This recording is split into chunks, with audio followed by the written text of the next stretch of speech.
Um, I'm going to be telling a story that takes place in the town of Chelm.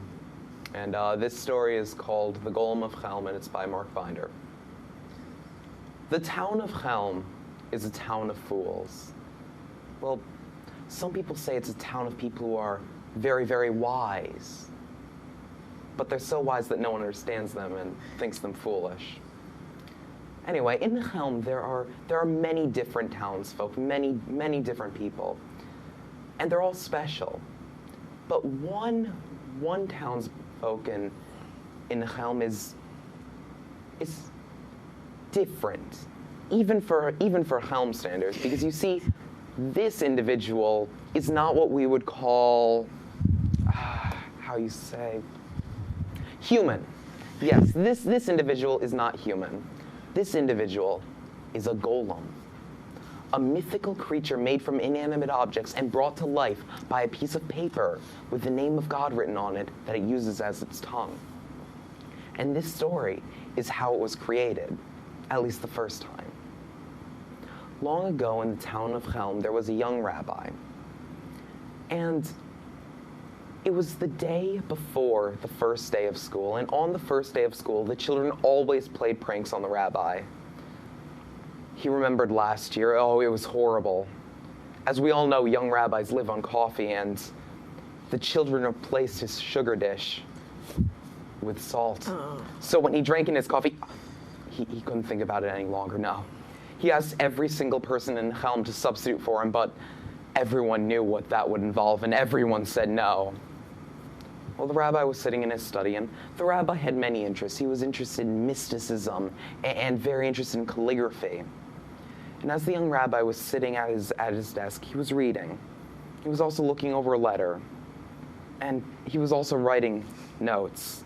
He did many things at the same time, and what he was reading was very interesting, and he was distracted, so he didn't pay attention to what he was writing on the other piece of paper, and without realizing it, his mind wandered, and he drew a few pictures, and without even noticing it, he wrote the name of God.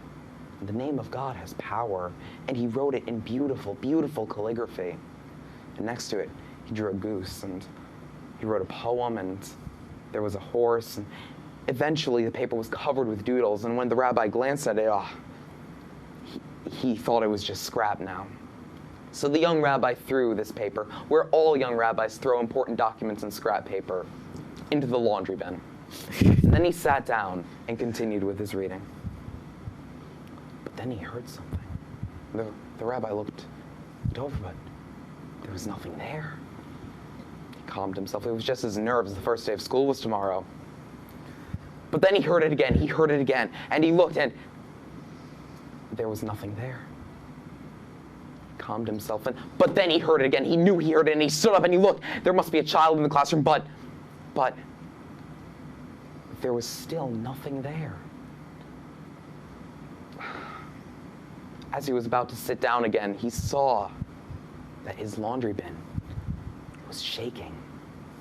And then, from the laundry bin arose a thing. He didn't know what it was. It was a thing. It was wearing the rabbi's gardening boots and his comfiest pair of pants that he wouldn't wear to a formal occasion. And it was wearing the rabbi's finest jacket with a torn shirt underneath it. And on top of its head was a hat that the rabbi's mother had given him. And the creature didn't have a head. It had a pillowcase with a tear in it that seemed to be where a mouth should be. And the rabbi screamed, and the creature screamed. And when the creature screamed, the rabbi saw that the creature's tongue was a piece of paper.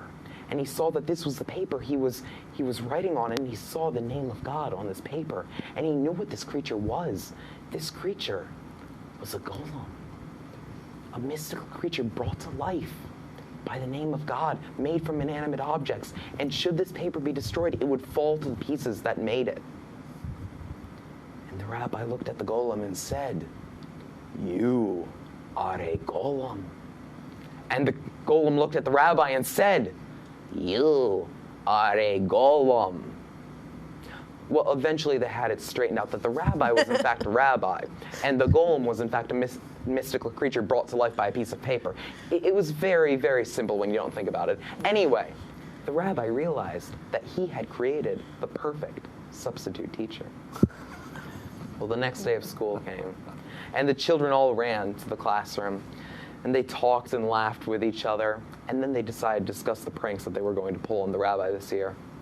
And one child said that he had covered the chalkboard with wax so that when the rabbi tried to write, the chalk wouldn't stick.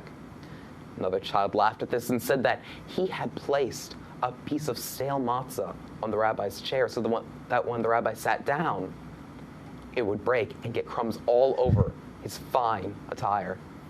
Well, another child scoffed at both of them, for he had found where the rabbi's lunch was, and he had replaced the meat in the rabbi's sandwich with an old dirty dish rag so that when the rabbi bit into it, the rabbi would be biting into who knows what.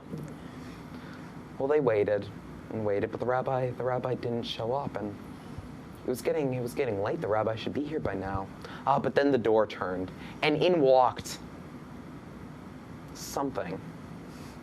It wasn't the rabbi. It wore the rabbi's clothes, but it was puffier than the rabbi and had a pillowcase for a head. And one child said, "Rabbi, wearing a pillowcase can't protect you from our pranks." And the creature turned and said, "Sheket," which means be quiet. So, of course, all the children were very quiet. And it didn't have the voice of the rabbi, so they knew it must be a substitute. Well, the substitute walked up to the chalkboard, and all the children snickered. But the substitute seemed to reach inside its chest and pull out a towel, and it wiped off the chalkboard and then continued with the lesson. Well, later in the day, the substitute sat down on the chair, but the matzah didn't break because it seemed the substitute was too light to break the matzah. Well, that was boring. The children knew that there was one more prank, though, and it was the best of all. So they waited until lunch. And when lunch came, they all got their snacks, and then watched as the substitute picked up his bag, and they watched as the substitute reached in and took out the sandwich. But the substitute didn't eat it.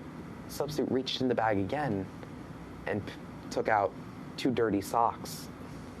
And in horror, in stunned horror, the children watched as the substitute ate both dirty socks. And then the substitute looked at the class, opened up the sandwich, and took out the dirty dish towel. And the substitute smiled at the class and seemed to say, "Thank you." Now, who knows what the children may have learned were the dish towel dry, but no, the dish towel was dropped in a puddle on the way to school, and it was soaking wet. And when the golem ate it, the water ran on the paper, and the ink started to run, and the paper started to tear. And with the paper gone, the paper with the name of God written on it, the golem fell apart into the pieces that had created it. And the children screamed and ran from the classroom and ran home and told their parents, who ran to the school to see what was happening. And when they got there, all they saw was the rabbi sitting calmly at his desk, reading a book, with a pile of laundry in a corner. The rest of the school year was very uneventful. And the next year, on the first day of school, the rabbi was not nervous at all. The children, on the other hand, were rather nervous. And as for the golem of Chelm, well, he was destroyed once, but he'd be back again.